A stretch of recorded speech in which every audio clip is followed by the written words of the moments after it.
ओम ब्रह्मानंदम परम सुखदम केवलम ज्ञानमूर्तिम द्वंद्वातीतम गगन सदिशम तत्वमास्यादिलक्ष्यम एकम नित्यम विमलम अचलम सर्वधी साक्षिभूतम भावातीतम त्रिगुणरहितम सद्गुरुम तम नमामि।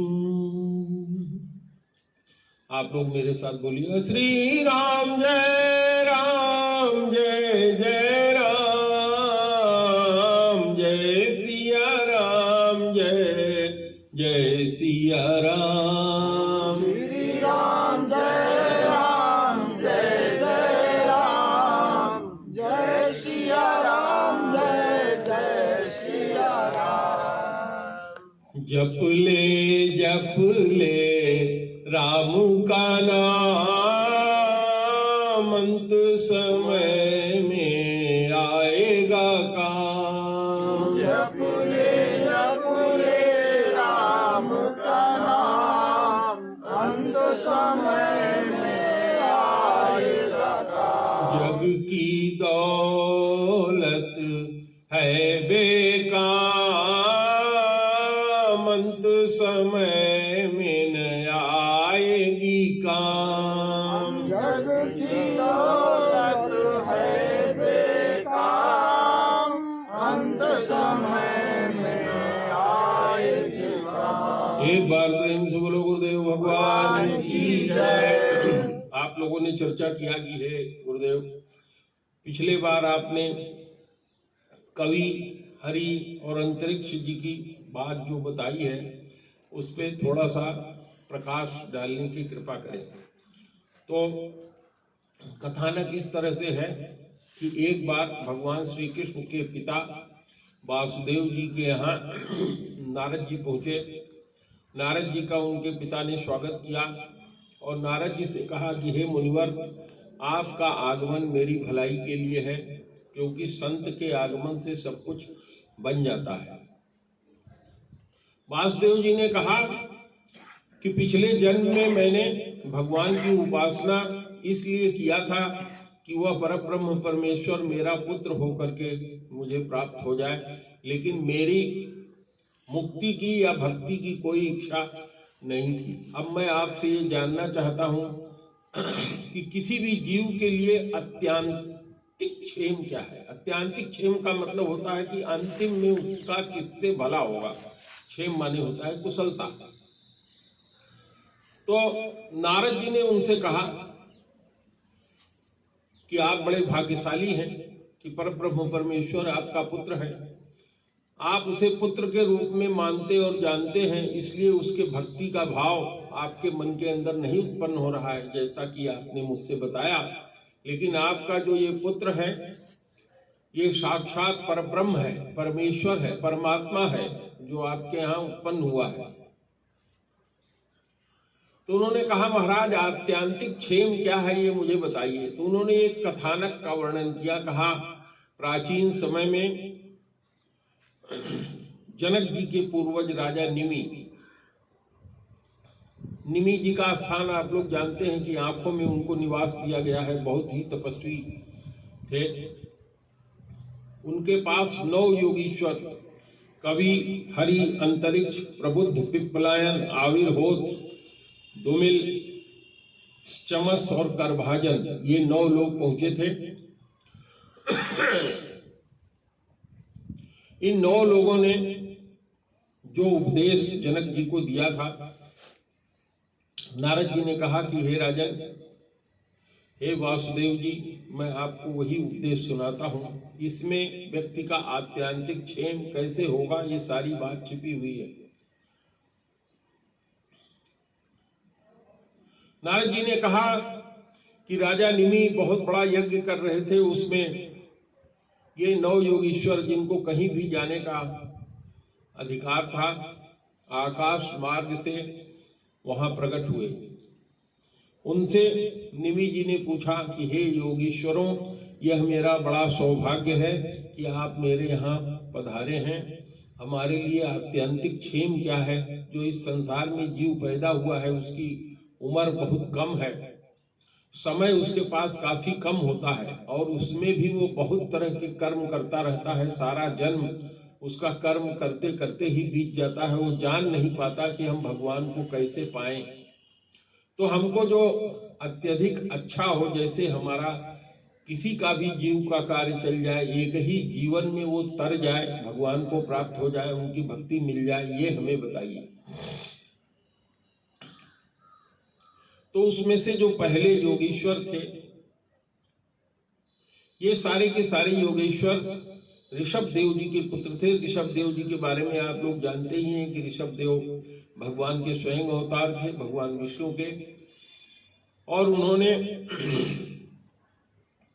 परमहंस की व्यवस्था चलाई थी।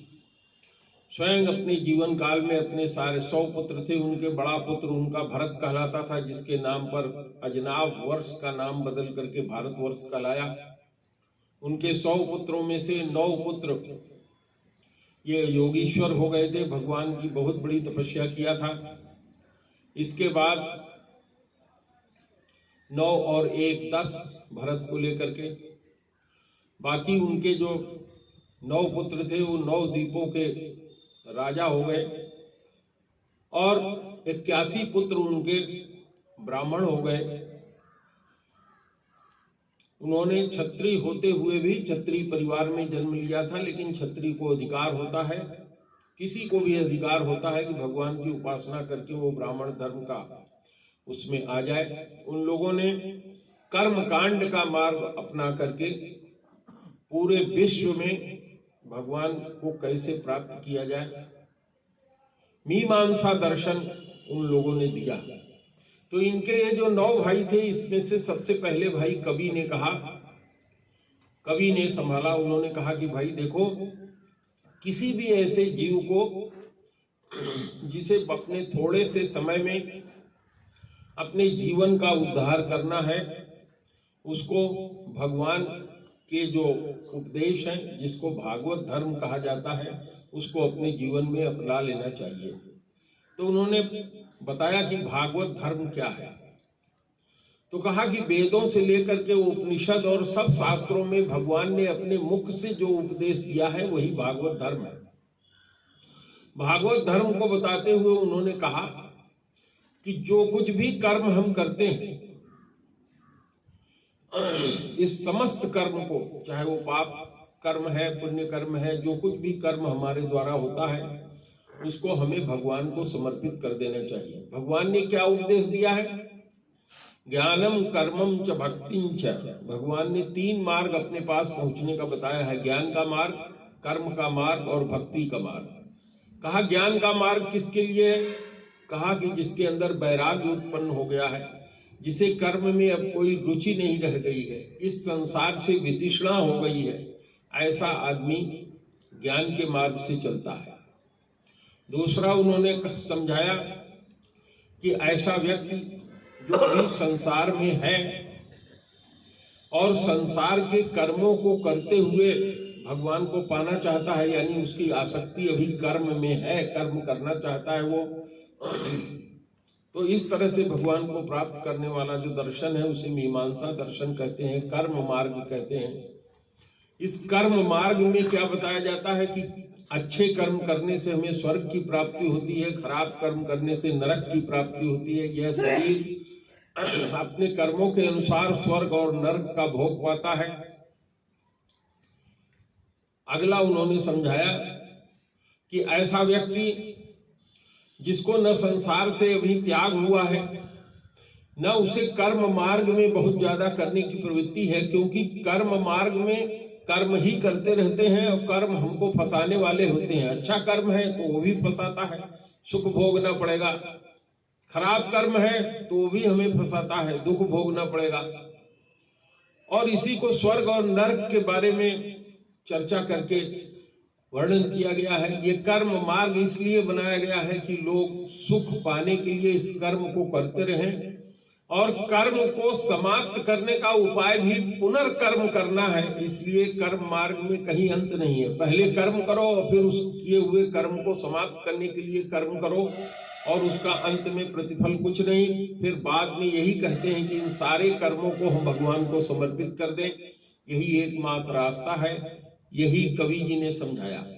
और तीसरा उन्होंने कहा कि ऐसा व्यक्ति जिसको अभी संसार से पूरी उपेक्षा नहीं हुई है, अपने घर परिवार संसार सब में रहना चाहता है, कर्म मार्ग में भी नहीं चलना चाहता, ज्ञान मार्ग उसके पास है नहीं, क्योंकि ज्ञान मार्गी के लिए पूर्ण वैराग्य होना परम आवश्यक है। तो ऐसे व्यक्ति के लिए भक्ति का मार्ग सुलभ है। तो उन्होंने बताया कि भक्ति का मार्ग क्या है। हम जो कुछ भी कर्म करते हैं सबको भगवान को समर्पित कर देना। हमारे जितने संचित कर्म हैं, प्रारब्ध कर्म है, क्रियमाण कर्म है, सभी कर्मों को भगवान की सेवा में समर्पित कर देना। अपने को स्वयं उनकी सेवा में समर्पित कर देना और उन्हीं के नाम रूप लीला गुण धाम परिकर इसी में अपने को लगाना और उनकी भक्ति करना, उन्हीं को समर्पित कर देना, यही भागवत धर्म है। आगे उन्होंने बताया कि जो इस मार्ग को अपना लेता है वो चाहे आंख बंद करके दौड़े, उसका कभी पराभव नहीं होता। ज्ञान मार्गी गिर सकता है, कर्म मार्ग वाला अपने रास्ते से भटक सकता है, जीवन में कर्म करते करते जीवन समाप्त हो सकता है।